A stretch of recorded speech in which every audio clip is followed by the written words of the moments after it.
Bom, dando sequência, então, nós temos ainda os infixos, que são aquelas palavras que são conhecidas com consoantes ou vogais de ligação.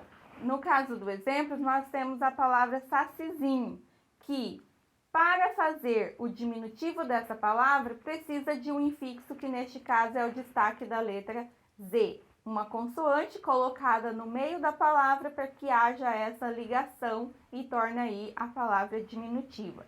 No caso de rodovia, o mesmo ocorreu, porém fazemos o uso de uma vogal, ou seja, tínhamos a palavra roda e a palavra via. Para se construir uma nova palavra, que é rodovia, usa-se o infixo, no caso da vogal, para se construir a palavra rodovia e ter até mesmo uma melhor fluência na hora de fazer a pronúncia dessa palavra, certo?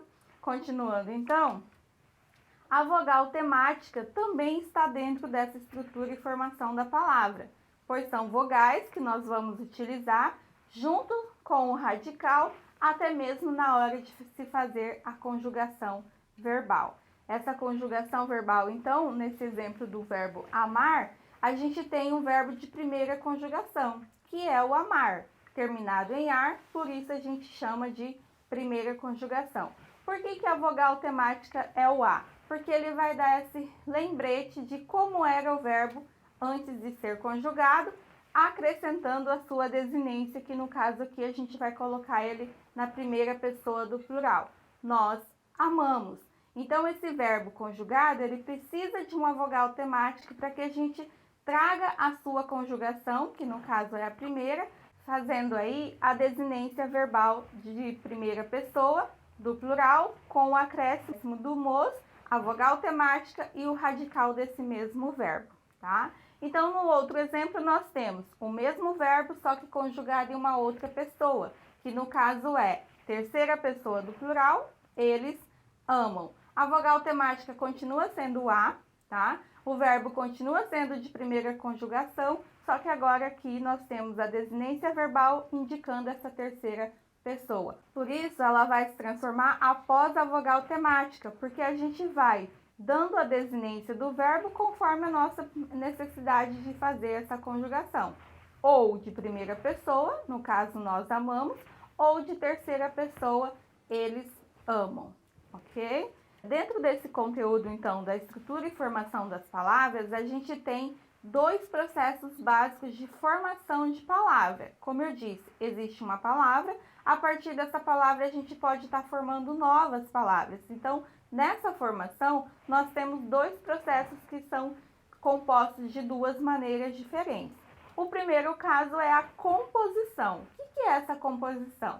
São usados mais de 2 radicais por palavra, ou seja, existem duas palavras separadas, porém elas juntas, por meio da composição, a gente pode estar fazendo aí uma nova palavra, como nos exemplos abaixo. A palavra rodapé tem a ver com roda, que era uma primeira palavra, isolada, sozinha, e no caso de pé, uma outra palavra. A partir do momento que a gente faz a composição dessa palavra, surge uma terceira palavra, que é rodapé, juntando a primeira com a segunda, por meio desse processo que nós conhecemos como composição. O mesmo ocorre com a palavra aguardente, água ardente. Juntando as duas para se formar ela por meio de uma composição, aguardente, e aqui nesse caso nós temos a palavra guarda-roupa, visivelmente colocada como guarda, primeira palavra, roupa, a segunda palavra. Utiliza-se o hífen aqui neste caso, o que não ocorreu nas outras duas anteriores. Mesmo assim, as três palavras são derivadas por meio da composição, ou seja, construímos novas palavras compondo elas a partir de outras já existentes na nossa língua, tá certo? Continuando então, nós temos ainda o processo de formação de palavras chamado derivação. Nesse caso, a gente vai ter a formação de novas palavras a partir de outras já existentes, com o uso do que nós chamamos anteriormente de prefixo e sufixo, ou seja, o radical da palavra continua, para a gente poder lembrar dessa origem da sua palavra, acrescentamos ou prefixo ou sufixo e a partir daí a gente vai formando novas palavras, lembrando, né, não se esquecendo do radical que era anteriormente na sua palavra de origem. No caso aqui a gente tem terra, a partir de terra podemos formar terreiro, que foi acrescentado um sufixo. No caso de aterrar, a gente acrescenta tanto o prefixo quanto o sufixo. Enterrar também vai ter o acréscimo dos dois.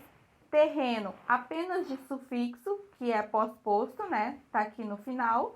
No caso de terreno, terraço e terrinha, utilizamos um sufixo para que formasse nova palavra, derivada da palavra terra, porque a gente mantém o radical dela dando essa lembrança a qual era a palavra de origem antes do processo de formação de palavra chamada de derivação, tá?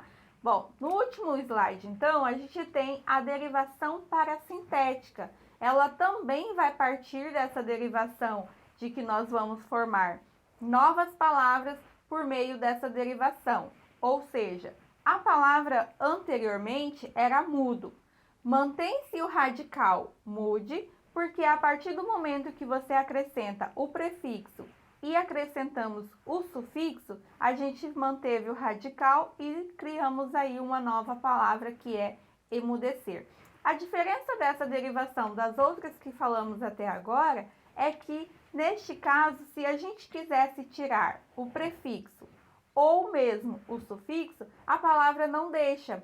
Como assim não deixa? Porque ela não vai ter sentido se nós tirássemos o E, que é o prefixo. Não existe a palavra mudecer. O mesmo aconteceria com a retirada do sufixo. Se tentássemos tirar a partícula e ser, não existe a palavra emude. Então, por isso que nós chamamos esse tipo de derivação como parasintética. Existe o prefixo e existe o sufixo dentro do radical, só que ela não deixa mais ser retirada para que haja aí uma derivação do que nós chamamos de parasintética. Bom, espero que vocês tenham compreendido a estrutura e formação das palavras dentro da língua portuguesa e na próxima aula vamos dar continuidade com as classes de palavras que também está dentro da nossa morfologia. Até lá!